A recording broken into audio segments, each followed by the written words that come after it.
Hello everyone, my name is Sandeep. Today we will discuss about algorithms in data structure. Yesterday I uploaded one video on introduction to data structure, so must watch that video. So moving forward, what is an algorithm?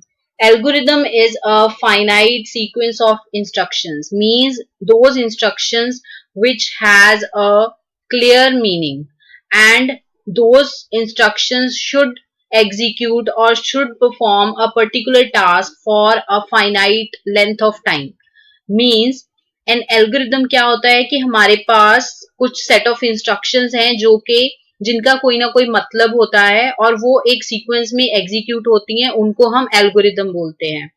और उन steps को execute करने के बाद हमारे पास एक time limit तक वो खत्म हो जाना चाहिए, सारे के सारे स्टेप्स खत्म हो जाने चाहिए। ऐसे नहीं है कि हमारे जो जितने भी स्टेप्स हैं वो इनफाइनाइट चलते रहें। सो कोई भी एल्गोरिदम है उसको सेटिस्फाई करने के लिए हमारे पास कुछ क्राइटेरियाज आते हैं। First is input. इनपुट के लिए जैसे कीबोर्ड से हम डेटा एंटर करते हैं, हम जीरो वैल्यू भी एंटर कर सकते हैं, दैट मीन्स कि हम कोई ना वैल्यू एंटर करें या फिर हम लोग कोई ना कोई वैल्यू एंटर करें। एक भी हो सकती है, एक से ज्यादा भी हो सकती है। हम एग्जाम्पल ले सकते हैं कि हमने कोई एक वेरिएबल लिया, उसमें हम एक वैल्यू असाइन कर देते हैं, that means at that time we do not require to enter the value in the variable. So हमने कोई वैल्यू एंटर नहीं की, that will be considered as zero input. अगर हम लोगों ने कोई वैल्यू कीबोर्ड से स्कैन करके उसमें एंटर करवाई है, that means we are entering something to the variable. So इस तरह की जो वैल्यूज होती हैं उनको हम इनपुट बोलते हैं। Input means you are giving some input to the system और टू द प्रोग्राम। आउटपुट में क्या आएगा कि हमारे पास कोई ना कोई वैल्यू या कोई ना कोई रिजल्ट जो है वो प्रोड्यूस जरूर होना चाहिए, that means at least one quantity should produced. Next one is definiteness. इसका मतलब ये है कि जितनी भी इंस्ट्रक्शंस हम लिखेंगे एल्गोरिदम में, वो सारी की सारी इंस्ट्रक्शंस जो होती हैं वो क्लियर होनी चाहिए, उनका मीनिंग क्लियर होना चाहिए, वो समझ आनी चाहिए कि ये क्या, इनका क्या पर्पस है लिखने का। Next is finiteness. इसका मतलब है कि जितनी भी इंस्ट्रक्शंस हमने लिखी हैं जब वो एग्जीक्यूट होंगी तो वो कुछ नंबर ऑफ स्टेप्स के बाद स्टॉप हो जानी चाहिए। ऐसे नहीं है कि वो इंस्ट्रक्शंस बार बार चलती रहे, बार बार चलती रहे, इनफाइनाइट लूप नहीं चलना चाहिए। Next one is effectiveness. Effectiveness का मतलब होता है कि कोई भी पर्सन है, अगर वो आपके एल्गोरिदम को देखता है तो उसकी अंडरस्टैंडिंग इतनी अच्छी होनी चाहिए रीड करने के बाद कि उसको ये एल्गोरिदम अच्छे से इंस्ट्रक्शंस समझ आ जाएं। मींस कि कोई भी पर्सन उसको इजिली कैरी आउट कर सके। It's not enough that each operation B definite but it must also be feasible. मतलब कि अगर हम लोगों ने कोई इंस्ट्रक्शंस लिखी हैं, इसका मतलब ये नहीं है कि उनको लिख दिया और हमने उसको एग्जीक्यूट कर दिया। इसका मतलब ये है कि वो रियलिटी में वैलिड थी कि नहीं है। जैसे बहुत सारे एनालिस्ट होते हैं, एनालिसिस होती है, जितना भी एल्गोरिदम लिखा जाता है उनके लिए अलग से डिपार्टमेंट बनाया जाता है जिसको प्लानिंग बोलते हैं, कि जो भी हम लोग काम करेंगे वो फिजिबल भी होगा कि नहीं होगा, उसकी आउटपुट सही आएगी भी कि नहीं आएगी। वो सब जो है वो सब हमारा इफेक्टिवनेस में आता है। Next one is practical algorithm design issues. हमारे पास 3 बेसिक डिजाइन गोल्स होते हैं जब हमने कोई भी प्रोग्राम बनाना है। पहला है time complexity, space complexity and then try to have face. Time complexity का मतलब है कि हमारा जो भी प्रोग्राम होगा जब वो रन होगा सिस्टम में तो वो कितना टाइम ले रहा है। अगर कोई भी प्रोग्राम है उसको हम एक बेटर प्रोग्राम तब बोल सकते हैं ये जब वो कम से कम टाइम लेके हमें आउटपुट जो है वो स्क्रीन पे दिखा देता है।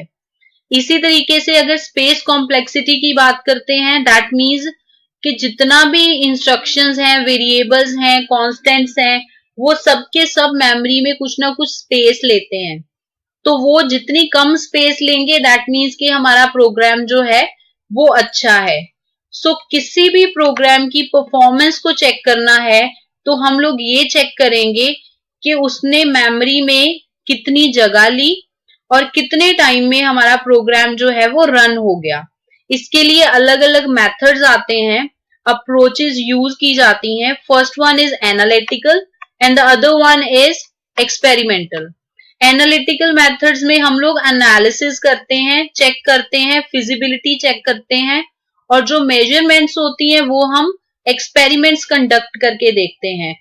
प्रॉपर उनकी इनपुट्स की वैल्यूज दी जाती हैं और हमारे पास आउटपुट्स आती हैं, उनको हम लोग चेक करते हैं।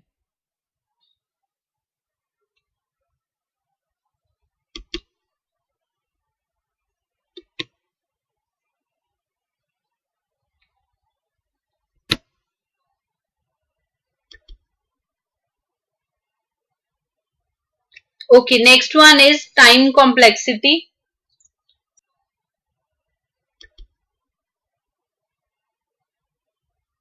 Okay, next one is time complexity. Time complexity जो है उसको अगर हमने कैलकुलेट करना है इन टर्म्स ऑफ एल्गोरिदम तो हम लोग इनको फंक्शन की फॉर्म में कैलकुलेट करते हैं। फंक्शन की फॉर्म में जब कैलकुलेशन करनी है तो उसका हम एक पर्टिकुलर साइज लिखेंगे उस प्रॉब्लम का। हम ये चेक करेंगे कि उसने रन होने के लिए मींस पूरी की पूरी इंस्ट्रक्शन को कंप्लीट होने में कितना टाइम लगा। That should be calculated with time complexity. Next one is space complexity. इसका भी वही मतलब है कि उसने मेमोरी में रन करते हुए कितनी स्पेस ली जिससे हमें पता चलेगा कि ये सही प्रोग्राम था कि नहीं था। उसके लिए हमारे पास कुछ कंपोनेंट्स आते हैं, instruction space, next one is data space and the third one is environment stack space. जो इंस्ट्रक्शन स्पेस होती है उसमें हम देखेंगे कि जो एक इंस्ट्रक्शन है, अगर मैंने नंबर ऑफ इंस्ट्रक्शंस लिखी हैं तो एक इंस्ट्रक्शन को स्टोर करने में कितना स्पेस लगता है, क्योंकि जब उसको स्पेस लगेगा तो उसको कंपाइल करेंगे, मशीन लैंग्वेज में कन्वर्ट करेंगे, वो सब चीजें जो है वो सब इसकी एग्जीक्यूशन में आ जाती हैं। जब हम डेटा स्पेस की बात करते हैं, जितने भी प्रोग्राम में हमने कॉन्स्टेंट्स लिए हैं, वेरिएबल्स लिए हैं, वो कितनी स्पेस ले रहे हैं, कितनी नहीं ले रहे हैं, वो सब कंसिडर होगा। दो तरह के वेरिएबल्स हम यूज कर सकते हैं। जो हम लोग वेरिएबल्स डिक्लेयर करते हैं प्रोग्राम में, वो कितनी स्पेस ले रहे हैं, और वो वेरिएबल्स जो कि डायनेमिकली बनते हैं। लेट्स सपोज एरेज हो गया, क्लास के ऑब्जेक्ट्स बनाते हैं, फिर हम लोग स्ट्रक्चर्स बनाते हैं, वो सब जो ऑब्जेक्ट्स रन टाइम पे बनते हैं उनके लिए कितनी स्पेस की जरूरत पड़ी, वो सब हम डेटा स्पेस में कंसिडर करते हैं। Next is environment space. उसमें है कि जितनी भी हमने इंस्ट्रक्शन एग्जीक्यूट की, कई बार होता है कि हमने वो इंस्ट्रक्शंस जो हैं वो पार्शली एग्जीक्यूट की, तो उसको रिज्यूम करने के लिए भी उसको कुछ ना कुछ चाहिए। जैसे एक फंक्शन ने दूसरे फंक्शन को कॉल किया, दूसरे फंक्शन ने तीसरे फंक्शन को कॉल किया, लेकिन जो पहला फंक्शन है वो दोनों फंक्शंस की आउटपुट को रिसीव करने के लिए वेट कर रहा है।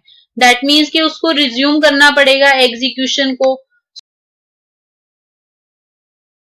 आ जाती हैं।